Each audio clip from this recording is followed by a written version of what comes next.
వార్తలకు స్వాగతం. వార్తల్లోని ముఖ్యాంశాలు.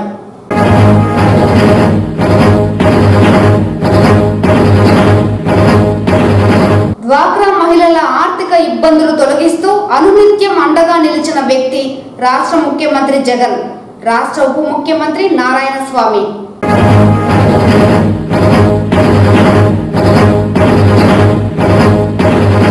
సర్పంచుల నిధులను స్వాహా చేసిన ముఖ్యమంత్రి జగన్ ను గద్దె దించడమే సర్పంచుల లక్ష్యం. సర్పంచ్ సంఘం నేతల స్పష్టం.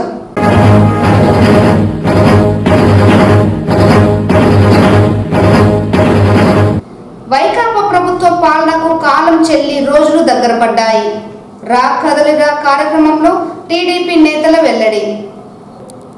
వార్తల్లోని వివరాలు. డ్వాక్రా మహిళల అప్పులను ముఖ్యమంత్రి వైఎస్ జగన్మోహన్ రెడ్డి తీరుస్తున్నారని రాష్ట్ర ఉప ముఖ్యమంత్రి నారాయణ స్వామి పేర్కొన్నారు. మంగళవారం పాలసముద్రం ఎంపీడీఓ కార్యాలయంలో ఏర్పాటు చేసిన 4వ విడత వైఎస్ఆర్ ఆసరా కార్యక్రమానికి ఉప ముఖ్యమంత్రి హాజరై లబ్ధిదారులకు మెగా చెక్కును పంపిణీ చేశారు. ఈ సందర్భంగా ఉప ముఖ్యమంత్రి నారాయణ స్వామి మాట్లాడుతూ రాష్ట్రంలోని మహిళా అభివృద్ధికి ఎంతగానో పాటుపడుతున్న ముఖ్యమంత్రి డ్వాక్రా మహిళలు రుణాల కింద బ్యాంకులకు చెల్లించిన అప్పులను తిరిగి వారి ఖాతాలకు 4 విడతలుగా చెల్లించడం జరిగిందన్నారు. పాలసముద్రం మండలంలోని 432 SHG గ్రూపులకు చెందిన 3926 మంది స్వయం సహాయక సంఘ సభ్యుల రుణం మొత్తం 14.03 కోట్లు కాగా గతంలో వైఎస్ఆర్ ఆసరా ద్వారా 3 విడతలలో 10.53 కోట్లు చెల్లించగా 4వ విడత కింద మిగిలిన 3.51 కోట్లు పంపిణీ చేయడం ద్వారా డ్వాక్రా మహిళల రుణాలను పూర్తిగా తిరిగి చెల్లించినట్లు అవుతుందన్నారు. డ్వాక్రా రుణాలకు చెల్లించిన వడ్డీని రాష్ట్ర ప్రభుత్వం లబ్ధిదారుల ఖాతాలకు తిరిగి చెల్లిస్తున్నారన్నారు. విద్యా వైద్య రంగాలలో రాష్ట్రం దినదిన అభివృద్ధి చెందుతోందన్నారు. ఇల్లు లేని పేద కుటుంబాలకు ఇళ్ల పట్టాలను అందించి ఇల్లు నిర్మించుకోవడానికి సహాయం చేస్తున్నామన్నారు. ఈ కార్యక్రమంలో పాలసముద్రం మండలం tahsildar Babu, MPDO Ramnath, APM Farid Mastan, ZPTC Anbu, vice MPP Shekhar Yadav, లబ్ధిదారులు తదితరులు పాల్గొన్నారు. ఈ టికెట్ పత్రం తీసుకుని ఎన్ని కోట్లు తీసుకున్నాడో దాన్ని బయట పెట్టినాడో జగన్మోహన్ రెడ్డి గారు. ఈనాడు మనం ఎదుగుతాము. ఈనాడని వ్యక్తి ప్రజల్ని అభివృద్ధికి పోతూ ఉండే ప్రజల్ని దెబ్బతీస్తున్నాడు కాబట్టి ఆ మనిషి ఏం చేస్తున్నాడో అది ఆ పేపర్లో రామని చెప్పండి. అందరిపైన రాస్తాడు కదా లేనిపోయినంత. ఈనాడు నేను వచ్చినా నేను ఎక్కడ అభివృద్ధి ఇలా, నేను మార్గదర్శనం డబ్బుతుందా, నేను అసైన్మెంట్ కమిటీ భూములు కొన్నా, ల్యాండ్ సీలింగ్ భూములు కూడా 20,000 ఎకరాలు కొనలేదని రేపు స్టేట్మెంట్ మనం చెప్పేసుకుంటా. ఎత్తుకుంటేనే ఈనాడు మాట్లాడగలుగుతున్నావు. ఎవరికి నేను చెడ్డ చేయాల, ఏ ఇంటికి కూడా నేను చెడ్డ చేయాల, ఎవరికైనా నేను చెడ్డ చేసింది చెప్పండి. గాంధీజీ కలలు కన్న గ్రామ స్వరాజ్య స్థాపనలో భాగంగా ఏర్పడ్డ సర్పంచుల వ్యవస్థను పూర్తిగా రాష్ట్ర ముఖ్యమంత్రి జగన్మోహన్ రెడ్డి నిర్వీర్యం చేశారని సర్పంచుల సంఘం నేతలు ఆగ్రహం వ్యక్తం చేశారు. మంగళవారం జిల్లా కలెక్టర్ కార్యాలయం ఎదుట సర్పంచుల నిధులు కాజేస్తున్న ముఖ్యమంత్రి జగన్మోహన్ రెడ్డి వైఖరిని నిరసిస్తూ నిరసన కార్యక్రమాన్ని చేపట్టారు. ఈ సందర్భంగా సర్పంచుల సంఘం జిల్లా అధ్యక్షులు కోక ప్రకాష్ నాయుడు మాట్లాడుతూ గ్రామ పంచాయతీల అభివృద్ధి కోసం కేటాయించిన నిధులను జగన్ ప్రభుత్వం దారి మళ్లించడంతో ఉత్సవ విగ్రహాల్లా సర్పంచులు మిగిలిపోవాల్సి వచ్చిందన్నారు. రాష్ట్ర ప్రభుత్వం సర్పంచుల హక్కులను హరిస్తోందని ఆరోపించారు. గ్రామాలలో చిన్న చిన్న మరమ్మతుల కోసం కూడా నిధులు లేకుండా అల్లాడే పరిస్థితి నెలకొందని ఆవేదన వ్యక్తం చేశారు. అంటువ్యాధులు ప్రబలకుండా ఓవర్ హెడ్ ట్యాంకుల శుభ్రత, బ్లీచింగ్ చల్లే పరిస్థితి కూడా లేదని తెలిపారు. సచివాలయ వ్యవస్థను తీసుకువచ్చి సర్పంచుల హక్కులను పూర్తిగా కాలరాశారని చెప్పారు. వచ్చే ఎన్నికల్లో జగన్ ప్రభుత్వానికి తగిన గుణపాఠం చెబుతామని సర్పంచులు హెచ్చరించారు. ఈ కార్యక్రమంలో పలువురు సర్పంచ్ సంఘం నాయకులు పాల్గొన్నారు. ఈ దీక్షకు తెలుగుదేశం సంఘీభావం ప్రకటించింది. తెలుగుదేశం పార్టీ రాష్ట్ర నాయకులు సిఆర్ రాజన్, చంద్రప్రకాశ్లు సర్పంచుల సమస్యలను అడిగి తెలుసుకున్నారు. త్వరలో టీడీపీ ప్రభుత్వం అధికారంలోకి వస్తుందని, సర్పంచుల పూర్తి స్థాయిలో అధికారాలు కట్టబెడతామన్నారు. మన మహాత్మా గాంధీ గారి వర్ధంతి రోజున మా పంచాయతీరాజ్ ఛాంబరు తరపున రాష్ట్ర వ్యాప్తంగా కూడా ఉండేటువంటి 12,918 పంచాయతీల్లో అందరూ కలిసి ఎక్కడైతే రాష్ట్రంలో ఉండేటువంటి జిల్లా కలెక్టర్ ఆఫీసుల ముందు ఈరోజు ఒకరోజు నిరసన దీక్ష తెలపాలని చెప్పి అందరూ కోరుకోవడం జరిగింది. అదేవిధంగా దాంట్లో భాగంగా రావడం జరిగింది. అదే రాష్ట్ర ప్రభుత్వం ఈ సర్పంచులు మేము 3 సంవత్సరాలు గెలిస్తే ఇంతవరకు మా నిధులు విధులు అధికారాలని దోసుకొని నిధులైతే కేంద్ర ప్రభుత్వం నుంచి పంపించే నిధుల్ని 14 పైదార్థ సంఘం నిధులు దాదాపు 8,660 కోట్ల రూపాయలని దారి మళ్లించుకోవడం జరిగింది. అదేవిధంగా మా విధులైతే మాకు కనీసం స్కూల్ దగ్గర ఆగస్ట్ 15 స్కూల్ దగ్గర జెండా ఎగరేయాలంటే కూడా మాకు హక్కు లేకుండా విద్యా వాలంటీర్ల దగ్గర తీసుకొచ్చి ఎగరేపిస్తూ ఉంది. అదేవిధంగా ఎన్ఆర్జీఎస్ నిధులు అయితే ఉంటాయి, అవైతే కూడా మేము ఏ నిధులైనా కానీ ఈ సర్పంచులు అనేటువంటి వాళ్ళు పెట్టుకునే వాళ్ళు ఈ గ్రామ సభలు ఏర్పాటు చేసుకొని అక్కడ నుంచి వాళ్ళ రిజర్వేషన్ తీసుకొని ఆ వర్కులు ఇవ్వాలి. అట్లంతా కూడా లేకుండా వాళ్ళ పార్టీకి వాళ్ళ ఎమ్మెల్యేలు పెట్టుకొని వాళ్ళ నాయకులు పెట్టుకొని వాళ్ళు పనిచేసుకుంటూ అదేవిధంగా ఈ నిధులు రాష్ట్ర ప్రభుత్వం నుంచి ఏదైతే మన పంచాయతీలకు రావాల్సి ఉన్నాయో ఈ ప్రొఫెషనల్ ట్యాక్స్ కానీ తలసరి గ్రాంట్ కానీ ఇసుక మైనింగు గ్రానైట్ కానీ ఇటువంటివన్నీ కూడా ఈ గ్రామాల నుంచి పన్ను రూపంలో వచ్చేటువంటి నిధులన్నీ కూడా దారి మళ్లించుకొని ఇక్కడ రావాల్సిన నిధులంతా కూడా రానికుండా ఈ విధంగా చేస్తూ ఉంటే కనీసం ఈ సర్పంచ్లు అనేవాళ్ళు అప్పులు చేసి ఎంతోమంది ఆత్మహత్యలు చేసుకుంటున్నారు. అదేవిధంగా ఈ నిధులు ఏ విధంగా దుర్వినియోగపడుతున్నాయనే దానిపైన మేము అందరూ యోచన చేసి ఈరోజు ఈ నిరసన దీక్ష రాబోయే ఈ 4-5 రోజుల్లో విజయవాడలో కూడా ఆమరణ నిరాహార దీక్ష చేయాలని కూడా ఊహించుకుంటూ ఒక నిర్ణయం తీసుకుంటూ అదేవిధంగా ఈ మా నిధులు విధులు మా అధికారాలు 16 డిమాండ్లు కానీ నెరవేర్చకపోతే మేము ఈ రాష్ట్ర ప్రభుత్వాన్ని కూడా గద్దె దింపేదానికి కూడా మేము అందరూ కూడా రాష్ట్ర వ్యాప్తంగా ఉన్న పంచాయతీలు అందరూ కూడా పూనుకొని మేము ఏ విధంగా పోరాటం చేయాలో చేసి ఈ రాష్ట్ర ప్రభుత్వానికి గద్దె దింపుతాము. అదేవిధంగా ఈ జగన్మోహన్ రెడ్డి సీఎం అయ్యేది ఒక పక్క ఆయన కళ ఊహిస్తూ ఉన్నాడు, కానీ ఆయన శాసనసభ్యులుగా కూడా గెలుస్తాడని కూడా మాకైతే గెలవనివ్వని కూడా మేమంతా పనిగట్టుకొని పనిచేస్తామని కూడా తెలియపరుచుకుంటాను. ఒకప్పుడు ఈరోజు సర్వెంట్ లాగా అయిపోయాడు. సర్పంచ్కి ఎలాంటి పవర్స్ లేకుండా ఒక ఊరు బాగుపడాలన్నా ఊర్లో పరిస్థితులు బాగుపడాలన్నా సర్పంచే కారణం. ఆ వ్యవస్థే గ్రామ స్వరాజ్య వ్యవస్థ ఏర్పడిందే లోకల్ గవర్నెన్స్ కోసం. అక్కడ ఏం అవసరాలు ఉంటాయో, ఎవరు పాలించుకోవాలా, ఏ కార్యక్రమాలు చేయాలా, ఏంది అనే దానికి సర్పంచ్కి పవర్స్ ఇస్తూ భారతదేశంలో రాష్ట్రపతికి ముఖ్యమంత్రికి అలాగే మంత్రులకు కూడా చెక్ డ్రాయింగ్ పవర్ లేదు. మీకు తెలుసో తెలియదు, ఒక్క సర్పంచ్కి మాత్రమే డైరెక్ట్గా చెక్ డ్రాయింగ్ పవర్ ఉంది. అంతటి పటిష్టమైన పవర్ఫుల్ పోస్టు సర్పంచ్ అంటే మనం సర్పంచ్గా ఎన్నికైన వాళ్ళు చిత్తశుద్ధిగా ఉంటే ఆ గ్రామం యొక్క రూపురేఖలే మార్చేయవచ్చు. మనకు వచ్చే నిధులతో మనకు వచ్చే డబ్బులతో సర్పంచ్ రూపురేఖలే మార్చవచ్చు. ఈ సర్పంచ్ గిరికి మనం ఒక ఉదాహరణ చెప్పుకుంటే కోట్ల విజయభాస్కర్ రెడ్డి, ఆయన సర్పంచ్ నుంచే అంతటి స్థాయికి వెళ్ళాడు. ముఖ్యమంత్రిగా 2 సార్లు చేసి అలాగే కేంద్రంలో మంత్రిగా పనిచేసినాడు. అంటే సర్పంచ్ గిరి అంటే అంత పవర్ఫుల్గా ఉంటుంది. మనుషులందరూ కూడా డైరెక్ట్గా టచ్ అయి ఉంటారు, అందరూ కూడా టచ్లో ఉంటారు డైరెక్ట్గా. అందరూ ఓటర్స్ అందరూ కూడా డైరెక్ట్ టచ్లో ఉంటారు.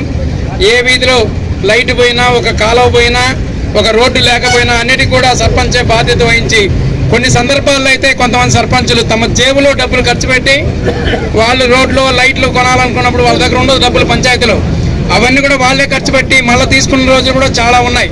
కాబట్టి సర్పంచుల యొక్క అధికారం మొత్తాన్ని తుడిచేసిన ప్రభుత్వం ఏదైనా ఉందంటే ఈ దరిద్రమైన ఈ వైఎస్ఆర్ కాంగ్రెస్ పార్టీ ప్రభుత్వం మాత్రమే ఉంది. ఇంత మా దరిద్రమైన ప్రభుత్వాన్ని మనం ఎక్కడా చూడలేదు. ఎందుకంటే సర్పంచ్కి తెలియకుండా సర్పంచ్ నిధులు యాక్చువల్గా దాని మీద దొంగతనం కేసు పెట్టచ్చు. మనం మీకు తెలుసో తెలియదు. యాక్చువల్గా మన సంతకం లేనిదే విత్డ్రా చేయడానికే లేదు. పంచాయతీరాజ్ వ్యవస్థలో సర్పంచ్ సంతకం లేకుండా డబ్బులు విత్డ్రా చేయడం, అలాంటి డబ్బులు కూడా పడిన మరుక్షణమే మన కోసం వెల్ఫేర్ స్కీమ్స్ కోసం పడిన డబ్బుల్ని వెంటనే వాళ్ళు డ్రా చేసి వాళ్ళ స్కీములకి గవర్నమెంట్ స్కీములకి అలవర్చుకోవడం, దానికి వాడుకోవడం అనేది చాలా పెద్ద నేరం అది. కాబట్టి దీన్నంతా కూడా గుర్తించి గ్రామ స్వరాజ్యం రావాలన్నా గ్రామాభివృద్ధి జరగాలన్నా కూడా సర్పంచుల విధులను సర్పంచ్ నిధులను ఏ గవర్నమెంట్ కూడా రేపు మేము గవర్నమెంట్గా వచ్చినా కూడా ఎవరు వాటిలో ఇన్వాల్వ్ కాకూడదని ఈరోజు ఈ సభాముఖంగా తెలియజేస్తున్నాను. వాళ్ళ అధికారాలు వాళ్ళకే ఉండాలా, ఆ ఊరి అభివృద్ధి వాళ్ళే చేసుకోవాలా ఖచ్చితంగా. కాబట్టి ఈ వైఎస్ఆర్ ప్రభుత్వం దీన్ని గుర్తించకపోతే నామరూపాలు లేకుండా మట్టి కొట్టుకుపోతుందని ఈ సభాముఖంగా నేను తెలియజేస్తాను. జిల్లా తెలుగుదేశం పార్టీ ఆధ్వర్యంలో రా కదలిరా కార్యక్రమాన్ని చిత్తూరులో ఇవాళ పలు ప్రాంతాలలో నిర్వహించారు. జగన్ ప్రభుత్వం చేస్తున్న అన్యాయం, అరాచకాలపై ఓటర్లను చైతన్యవంతులను చేసే ప్రయత్నం చేశారు. ఈ మేరకు మంగళవారం రా కదలిరా తెలుగుదేశం పార్టీ కార్యక్రమాన్ని తేనెబండ, శ్రీనివాసపురం, మహాత్మా నగర్, రాజీవ్ నగర్ కాలనీ తదితర ప్రాంతాలలో పర్యటించారు. ఈ సందర్భంగా నేతలు ప్రభుత్వంపై విమర్శలు గుప్పించారు. వైకాపా పాలన కాలం చెల్లే పరిస్థితి ప్రారంభమైందన్నారు. రాష్ట్రంలో అన్యాయం, అరాచకం అధికమైందని, అరాచక పాలనకు చరమగీతం పాడాలంటే తెలుగుదేశం పార్టీ అధికారంలోకి రావాల్సి ఉందన్నారు. సుపరిపాలన కోరే ప్రజలు తెలుగుదేశం పార్టీకి పట్టం కట్టాలని అభ్యర్థించారు. ఈ కార్యక్రమంలో మాజీ ఎమ్మెల్సీ దొరబాబు, టీడీపీ నాయకులు చంద్రప్రకాష్, సిఆర్ రాజన్, కాజూరు బాలాజీ, కటారి హేమలత, రాజశేఖర్, సుబ్రహ్మణ్యం, రాజేష్ తదితరులు పాల్గొన్నారు.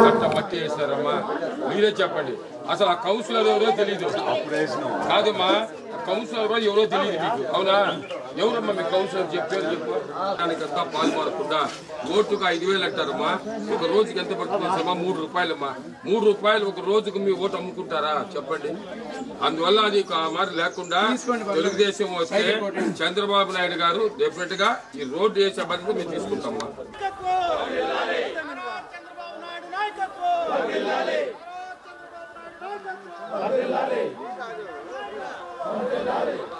గవర్నమెంట్స్ లో మాట్లాడి మరి దాన్ని ఎలిమినేట్ చేసి గవర్నమెంట్ పరంగా చేసి దాని పట్టాలు, రోడ్లు అవి కూడా ఇస్తామని చెప్పాం. ఈరోజు ఈ తేనెపట్టలో కూడా రోడ్డు కానీ, కాలువలు కానీ, లైట్లు కానీ వేసింది తెలుగుదేశం ప్రభుత్వంలోనే. వాళ్ళందరూ కూడా మీరు బ్రహ్మాండంగా చేశారు, ఈ 5 ఏళ్ళు మాకు ఏమీ లేకుండా వెనకాల పడిపోయినాము, మళ్ళా తెలుగుదేశం వచ్చినప్పుడు ఇంకా మిగిలిపోయిన పని ఏదుందో అవన్నీ చేయమని అడిగారు. తప్పకుండా చేస్తామని వాళ్ళకి ప్రామిస్ చేయడం కూడా జరిగింది. ఇదే విధంగా ఇప్పటికీ 21వ తారీఖు నుంచి మరి ఇప్పటికీ దగ్గర 17 వార్డులు తిరిగాం. బ్రహ్మాండమైన రెస్పాన్స్ ఉంది. 6 మంది కలిసి ఈరోజు తిరుగుతూ ఉన్నారు. టికెట్ ఎవరికి వచ్చినా అందరూ కలిసికట్టుగా పనిచేసి చిత్తూరు ఎమ్మెల్యే గెలిచి వాళ్ళ ద్వారా చంద్రబాబు నాయుడు ముఖ్యమంత్రి అయ్యేదానికి కృత నిశ్చయంతో పనిచేస్తున్నారు. మా 6 మందిలో కూడా ఎక్కడ కూడా ప్రపంచాలు లేకుండా అందరూ కలిసి పనిచేస్తూ ఉన్నారనే ధీమా కార్యకర్తల్లో ఏదైనా వచ్చింది కాబట్టి ఇంత బ్రహ్మాండమైన మరి ఊపు వచ్చిందని కూడా ఈ సందర్భంగా ముఖ్యంగా ఈ వార్డులో ఇప్పుడు కూడా తెలుగుదేశం పార్టీకి మంచి విజయాన్ని ఇస్తూ ఉన్న ప్రజలందరికీ కూడా తెలుసు. తెలుగుదేశం ప్రభుత్వంలోనే ఈ వార్డులో డెవలప్మెంట్ ఏదైనా జరిగిందంటే అది తెలుగుదేశం ప్రభుత్వంలోనే. ఎంట్రన్స్లో ముత్యాలమ్మ గుడి దగ్గర సీసీ రోడ్స్ కానివ్వండి, ఇక్కడ కానివ్వండి, అలాగే జాయినింగ్ రోడ్లు కానివ్వండి, వాటర్ ప్లాంట్ కానివ్వండి, ప్రతి ఒక్కటి కూడా తెలుగుదేశం ప్రభుత్వంలో వచ్చింది. ఈరోజు 4.5 సంవత్సరం వాళ్ళే అంటున్నారు ఏదో ఒక్క ఛాన్స్ అని కొంతమంది చేసిన తప్పుకి మేమందరం కూడా బాధ్యులే. ఇక్కడున్న వైఎస్ఆర్సీపీ కార్పొరేటర్లు కూడా వాళ్ళు బాధ పెడుతున్నారని, వాళ్ళకి రావాల్సిన పట్టాల్లో కూడా ఇబ్బంది పెడుతున్నారని కూడా వాళ్ళు కళ్ళల్లో నీళ్ళు పెట్టుకుంటే బాధేస్తుంది. వాళ్ళని అంత రకంగా మానసికంగా వాళ్ళు హరాస్ చేశారు.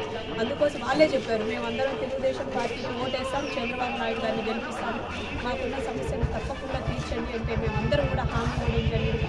రాబోయే రోజుల్లో తెలుగుదేశం పార్టీ వస్తుంది. మళ్ళీ కూడా ఈ తేనెపల్లిలో తెలుగుదేశం పార్టీ పూర్వ వైభవాన్ని తీసుకుంటూ తెలుగుదేశం జనసేన పిలుస్తుందిరా కదలిరా అనే ప్రోగ్రాంలో చిత్తూరులో 22వ వార్డు తేనెబండలో ఈరోజు మేము తెలుగుదేశం పిలుస్తుందిరా ప్రోగ్రాంలో ఈ తేనెబండకు వచ్చాము. మేము 6 మంది కలిసి ఇక్కడ వచ్చాము. ఇక్కడ చూస్తూ ఉంటే ప్రజలు వాళ్ళే స్వతంత్రంగా ముందుకొచ్చి అన్న మేము తెలుగుదేశంకి వేస్తాము, మేము ఏమారిపోయాము, ఒక్కసారైన ఛాన్సు జగన్మోహన్ రెడ్డి కేసు గెలిపించాము, ఈరోజు మేము చాలా ఇబ్బందులు పడుతున్నాము, ఇక్కడ ఉండేవాళ్ళు మాకు పట్టాలు కూడా రానివ్వకుండా చాలా ఇబ్బంది పడుతూ ఉన్నాము, 40 ఏళ్ళుగా 70 ఏళ్ళుగా ఉండే ఇళ్ళు కూడా ఇక్కడ ఖాళీ చేయమంటా ఉన్నారు, ఇక్కడ పక్కలో రియల్ ఎస్టేట్ చేసుకోవాలా మేము, మీరు ఖాళీ చేస్తే ఎస్సీ కాలనీ ఖాళీ చేయాలంటా ఉన్నారు. ఇట్లాంటి పరిస్థితి ఈరోజు తేనెబండలో ఉంది.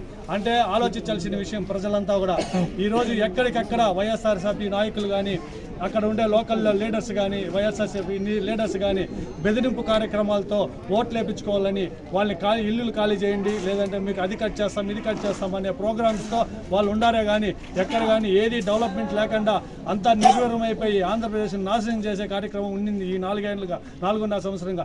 ఈరోజు కొత్తగా వచ్చి మేము పట్టాలు ఇస్తాం కానీ ఎవరు నమ్మొద్దండి, దయచేసి వైఎస్ఆర్సీపీని నమ్మొద్దండి, నాయకులను నమ్మొద్దండి, తెలుగుదేశం ఓటేయండి, సైకిల్ గుర్తుని గెలిపించుకుంటాం, చంద్రబాబు నాయుడు సీఎం చేద్దాం, మీ భవిష్యత్తు బాగుంటుందని కూడా మరీ చెప్పు. మాట తప్పను మడమ తిప్పనని గొప్పలు చెప్పిన రాష్ట్ర ముఖ్యమంత్రి జగన్మోహన్ రెడ్డి ఎన్నికలకు ముందు సర్ఫ్ ఉద్యోగులకు ఇచ్చిన హామీలను అమలు చేయడంలో పూర్తిగా విఫలమయ్యారని సంఘం నేతలు ఆగ్రహం వ్యక్తం చేశారు.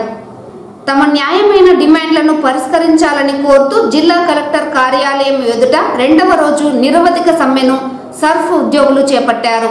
ఈ సందర్భంగా సర్ఫ్ ఉద్యోగుల సంఘం జిల్లా గౌరవ అధ్యక్షులు హరినాథ్ మీడియాతో మాట్లాడుతూ తెలంగాణలో సర్ఫ్ ఉద్యోగులకు మినిమం టైం స్కేల్ వర్తింపజేశారన్నారు. ఏపీలో కూడా మినిమం టైం స్కేల్ వర్తింపజేయాలని ఈపీఎఫ్ హెచ్ఆర్ఏ ఉద్యోగ భద్రత కల్పించాలన్నారు. జాయింట్ యాక్షన్ కమిటీ పిలుపు మేరకు జనవరి 2వ తేదీ నుంచి దశల వారీ పోరాటాన్ని చేశామని, కానీ ప్రభుత్వం స్పందించకపోవడంతో శనివారం సమ్మె నోటీసు నుంచి సోమవారం నుండి నిరవధిక సమ్మె చేపడుతున్నట్లు తెలిపారు. ఈ కార్యక్రమంలో కార్యవర్గ సభ్యులు ప్రభాకర్, రజని, ఉప కార్యదర్శి సుధాకర్, కోశాధికారి ఉమాపతి, జిల్లా కార్యదర్శి మోహన్ కృష్ణ, ఉద్యోగులు పాల్గొన్నారు. ఏ హామీ నెరవేర్చకపోవడంతో చివరి ప్రయత్నంగా సెర్ప్ ఉద్యోగుల రాష్ట్ర జేఏసీ పిలుపు మేరకు ఈ నెల 23వ తేదీ నుండి చిత్తూరు జిల్లా సెర్ప్ ఉద్యోగులు కూడా సమ్మెకు వెళ్ళడం జరిగింది. అదేవిధంగా నిన్న మా రాష్ట్ర జేఏసీ సంఘ నాయకులు సజ్జల రామకృష్ణారెడ్డి గారితో చర్చించడం జరిగింది. ఆయన సమ్మె కాల్ ఆఫ్ చేస్తే మీ డిమాండ్లు నెరవేర్చడానికి నేను ప్రయత్నిస్తానని చెప్పారు. అదే దానికి సెర్ప్ ఉద్యోగులు అంగీకరించక మళ్ళీ ఈరోజు ఆయనతో చర్చలు జరపడానికి ప్రయత్నిస్తున్నారు. ఈ ఏవైతే సెర్ప్ జేఏసీ రాష్ట్ర జేఏసీ పిలుపు మేరకు సమ్మె చేస్తా ఉన్నామో ఇవి సెర్ప్ ఉద్యోగుల న్యాయబద్ధమైన కోరికలు నెరవేరే వరకు కంటిన్యూ చేయాలనేసి మేము నిర్ణయించుకోవడం జరిగింది. సెర్ప్ రాష్ట్ర జేఏసీ నిర్ణయం మేరకు రాష్ట్ర జేఏసీ పిలుపునిచ్చే వరకు మేము ఈ సమ్మె కొనసాగించాలనేసి తీర్మానించుకుంటున్నాం. రాష్ట్ర ముఖ్యమంత్రి జగన్మోహన్ రెడ్డి ఎన్ని కుట్రలు చేసినా రాష్ట్ర ప్రజలందరూ టీడీపీ అధినేత చంద్రబాబు వైపే ఉన్నారని టీడీపీ రాష్ట్ర కార్యదర్శి వెంకటీల సురేంద్ర కుమార్ తెలిపారు. మంగళవారం జిల్లా టీడీపీ కార్యాలయంలో ఏర్పాటు చేసిన మీడియా సమావేశంలో ఆయన మాట్లాడుతూ రాష్ట్ర ప్రభుత్వం చంద్రబాబుపై పెట్టిన అక్రమ కేసుల్లో ఒకటైన ఇన్నర్ రింగ్ రోడ్ కేసుల్లో ముందస్తు బెయిల్ రద్దు చేయాలని రాష్ట్ర ముఖ్యమంత్రి వేసిన పిటిషన్ను సుప్రీంకోర్టు కొట్టివేయడాన్ని తాను స్వాగతిస్తున్నట్లు పేర్కొన్నారు. వైసీపీ పార్టీ అధికారంలో ఉందని జగన్ రెడ్డి అండ్ కో తమ అధినేత చంద్రబాబుపై ఎన్ని తప్పుడు కేసులు పెట్టినా అవి నిరూపణ కాలేదని, ఇప్పటికైనా తమ అధినేత చంద్రబాబు నీతి నిజాయితీ ఏంటో రాష్ట్ర ముఖ్యమంత్రి జగన్మోహన్ రెడ్డి గుర్తించుకోవాలని హితవు పలికారు. జగన్మోహన్ రెడ్డి అనాలోచిత చర్యల కారణంగానే ప్రస్తుతం వైసీపీ పార్టీలోని ఎమ్మెల్యేలు, ఎంపీలు, ఎమ్మెల్సీలు పార్టీలు వీడుతున్నారని స్పష్టం చేశారు. కేవలం తన ఆధిపత్యాన్ని కాపాడుకోవడానికి ఎమ్మెల్యేలు, ఎమ్మెల్సీలను ముఖ్యమంత్రి జగన్ పావులాగా వాడుకుంటున్నారని, ముఖ్యమంత్రిపై ఉన్న వ్యతిరేకతను కప్పిపుచ్చుకోవడానికే ఇలాంటి తతంగాలను రాష్ట్ర ముఖ్యమంత్రి జగన్మోహన్ రెడ్డి చేపడుతున్నారని స్పష్టం చేశారు. ప్రస్తుతం రాయలసీమ జిల్లాలో తిరుపతి పార్లమెంటు సీటును సత్యవేడు ప్రస్తుత ఎమ్మెల్యే కోనేటి ఆదిమూలం తిరస్కరించడంతో పాటు నరసరావుపేట ఎంపీ లావు కృష్ణదేవరాయలు, కృష్ణా జిల్లా మచిలీపట్నం ఎంపీ వల్లభనేని బాలశౌరి, కర్నూలు ఎంపీ సంజీవ్ కుమార్లు రాష్ట్ర ముఖ్యమంత్రి పోకడలు ధిక్కరిస్తూ పార్టీని వీడిన విషయాన్ని ముఖ్యమంత్రి జగన్ గుర్తించుకోవాలని హితవు పలికారు. ఇప్పటికే తన నిజ స్వరూపాన్ని ప్రజలు గుర్తించారని, రానున్న ఎన్నికల్లో కనీసం రాష్ట్రంలో డిపాజిట్లు కూడా వైకాపా పార్టీకి దక్కవని ఈ సందర్భంగా ఆయన జోష్యం చెప్పారు. ఈ కార్యక్రమంలో టీడీపీ కార్యాలయ కార్యదర్శి మోహన్ రాజ్, అధిక సంఖ్యలో టీడీపీ నాయకులు, కార్యకర్తలు తదితరులు పాల్గొన్నారు. అదేవిధంగా ఈరోజు చంద్రబాబు నాయుడు గారు గత నెల రోజులుగా రా కదలిరా సభల ద్వారా ఈ రాష్ట్ర ప్రభుత్వాల పైన వైఫల్యాలపైన, వీళ్ళు చేసే దుర్మార్గాలపైన, అవినీతిపైన, మాఫియాలపైన, దోపిడీపై ఈరోజు సమర్థవంతంగా నిలదీస్తున్నారు, ప్రభుత్వాన్ని ప్రశ్నిస్తున్నారు. ఇవన్నీ కూడా ప్రజల్లోకి విస్తృతంగా వెళ్తున్నాయి. ఈరోజు ఆయన ఒక సమర్థవంతమైన ప్రతిపక్ష నాయకుడిగా ఈ రాష్ట్ర ప్రజల తరఫున అవిశ్రాంతమైన పోరాటం చేస్తూ మరి రాకదిరా సభల ద్వారా ఒక మంచి ప్రజల చైతన్యం తీసుకొస్తున్నారు. మరి ఆయన సభలు కూడా లక్షలాది మంది హాజరవుతున్నారు. దీన్ని చూసి తట్టుకోలేకుండా జగన్మోహన్ రెడ్డి కూడా మళ్ళీ సభలు పెట్టడానికి సిద్ధమయ్యారు. ఆయన సభలు ఎన్నిక సిద్ధమంటున్నాడు. తెలుగుదేశం ప్రభుత్వం మళ్ళీ అధికారం రావడం కోసం ప్రజలు కూడా సిద్ధంగా ఉన్నారు. మళ్ళీ చంద్రబాబు ముఖ్యమంత్రి చేయడానికి ప్రజలు సంసిద్ధంగా ఉన్నారని కూడా తెలియజేసుకుంటూ, అదేవిధంగా ఈరోజు చంద్రబాబు నాయుడికి సభల ద్వారా, అదేవిధంగా మేనిఫెస్టో ద్వారా సూపర్ 6 పథకాలతో ప్రజలకు స్పష్టమైన హామీలు ఇస్తున్నారు. రైతులు కానీ, అదే యువకులు కానీ, మహిళలు కానీ తెలుగుదేశం ప్రభుత్వం వస్తే ఏం చేయబోతున్నాం అని కూడా స్పష్టమైన హామీలు కూడా మేము ఇవ్వడం జరుగుతూ ఉంది. దాన్ని కూడా మనం పబ్లిక్ విస్తృతంగా తీసుకెళ్తున్నాం. దాని కూడా మంచి స్పందన వస్తూ ఉంది. అదేవిధంగా బీసీలు కూడా ప్రత్యేకమైన చట్టాన్ని మనం బీసీల రక్షణ చట్టానికి తీసుకురాబోతున్నాం.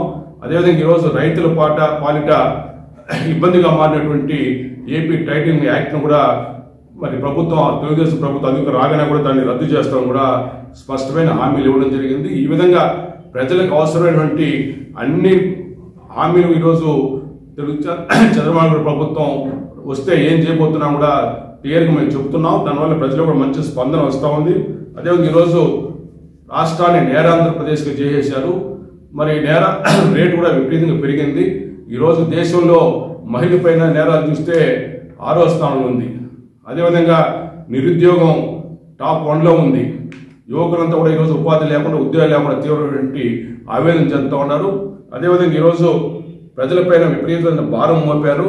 అనేక రకాల ఛార్జీలు పెంచారు, ధరలు పెంచేశారు, అదేవిధంగా పన్నులు పెంచేశారు. చెత్త పన్ను కూడా వేసినటువంటి చెత్త ముఖ్యమంత్రిగా జగన్మోహన్ రెడ్డి స్థిరస్థాయికి నిలిచిపోతారు. ఇవన్నీ కూడా ప్రజల మనసులో చేరిపోయినాయి. తప్పకుండా వాళ్ళు ఈ దుర్మార్గ ప్రభుత్వం ఎప్పుడు దించేద్దామని కూడా సంసిద్ధంగా ఉండాలని తెలియజేసుకుంటూ, ఈరోజు వైకాపా పార్టీలో కూడా తీవ్రమైన అసంతృప్తి వస్తాం. ఈరోజు ముఖ్యమంత్రి గారి నిర్ణయాలకు పార్టీలో నాయకులే తీవ్రమైన వ్యతిరేకత వ్యక్తం చేస్తాం. ఈరోజు ప్రజల్లో మీకు మంచి పేర్లు అని చెప్పి ఎంపీలను, అదేవిధంగా ఎమ్మెల్యేలను కూడా వాళ్ళ స్థానాల నుంచి పక్కకు తప్పించడం లేదా వేరే చోట పంపడం జరుగుతూ ఉంది. ముఖ్యంగా ఈరోజు చిత్తూరు జిల్లాలో కూడా నిన్న సత్యవేడు ఎమ్మెల్యే శ్రీ ఆదిమూలం గారు కూడా స్పష్టమైనటువంటి మరి ఒక స్టేట్మెంట్ ఇచ్చాడు. మరి దాంట్లో కూడా జిల్లాకు సంబంధించినటువంటి మంత్రి పైన స్పష్టమైనటువంటి ఆరోపణలు చేశారు. దానికి సమాధానం చెప్పే పరిస్థితి లేరు.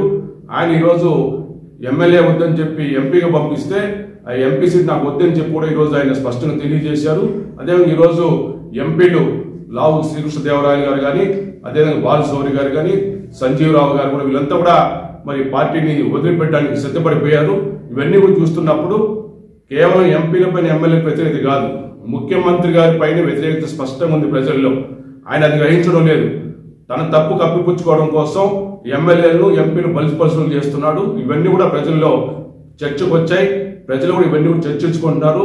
తప్పకుండా ఈ ప్రజా వ్యతిరేకత అనేది ఎమ్మెల్యేల పైన, ఎంపీల పైనే కాదు, ముఖ్యమంత్రి పైన ఉంది.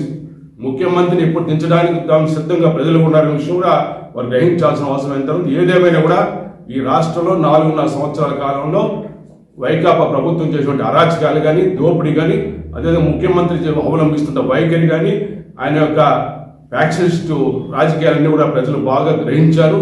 తప్పకుండా ఎప్పుడు అవకాశం వస్తుందా ఈ వైకాపా ప్రభుత్వాన్ని.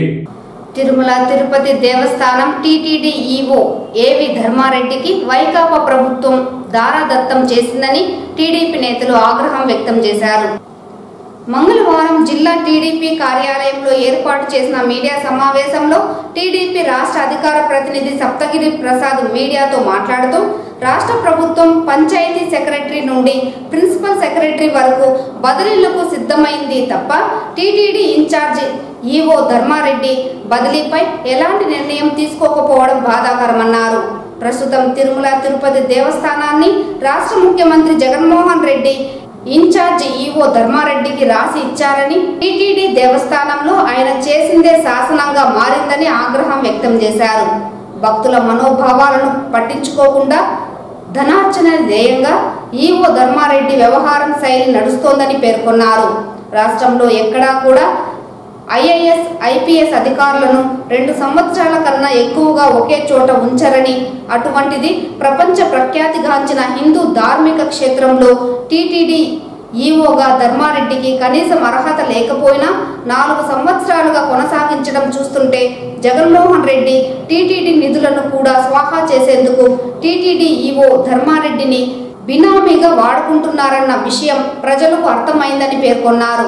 ఇప్పటికైనా రాష్ట్ర ముఖ్యమంత్రి జగన్మోహన్ రెడ్డి టీటీడీ ఈవో ధర్మారెడ్డి పదవి కొనసాగింపుపై ప్రజలతో పాటు భక్తులకు సమాధానం చెప్పాల్సిన అవసరం ఎంతైనా ఉందని ఈ సందర్భంగా ఆయన స్పష్టం చేశారు. ఈ కార్యక్రమంలో ధరణి ప్రకాష్, కరణ్, బాలాజీ, మోహన్ రాజ్ తదితరులు పాల్గొన్నారు. ఆయనకి ఏమైనా మిరాసి ఏమైనా ఇచ్చినారా ధర్మారెడ్డి గారికి? నేను సూటిగా అడుగుతున్నాను. పంచాయతీ సెక్రటరీని బదిలీ చేస్తారు, ప్రిన్సిపల్ సెక్రటరీని బదిలీ చేస్తారు, కలెక్టర్ను బదిలీ చేస్తారు, ఎస్పీని బదిలీ చేస్తున్నారబ్బా. ధర్మారెడ్డి గారు 4.5 సంవత్సరం కంటిన్యూస్గా టీటీడీలో కొనసాగుతున్నారు. కాబట్టి తెలుగుదేశం పార్టీగా చీఫ్ ఎలక్షన్ కమిషన్ ఆఫ్ ఇండియాకి మేము లేఖ రాస్తున్నాము. ధర్మారెడ్డి గారు వ్యవహార శైలి ఇటీవల ఆంధ్రజ్యోతి పత్రికల్లో హెడ్లైన్స్లో వచ్చింది, ఆయన చేసిన నిర్వాహకం ఏంది అనేసి.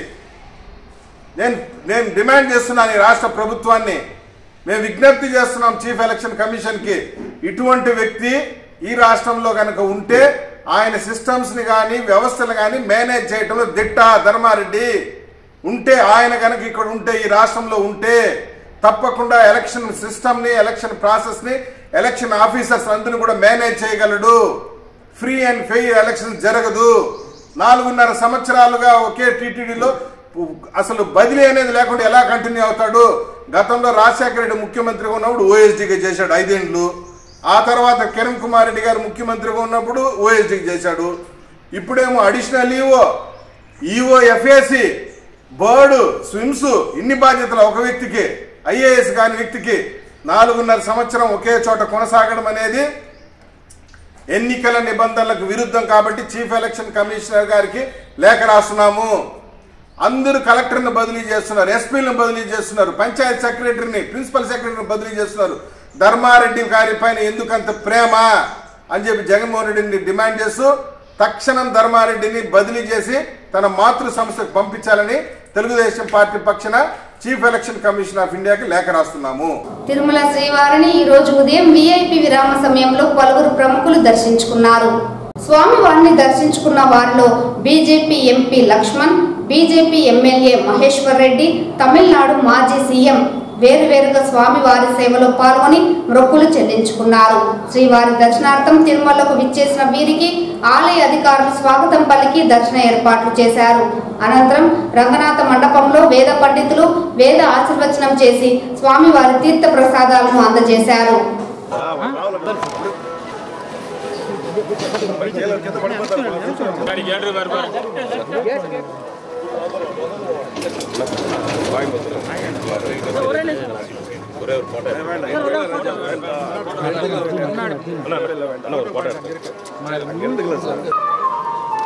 ఈ వార్తలు ఎంతటితో సమాప్తం. నమస్కారం.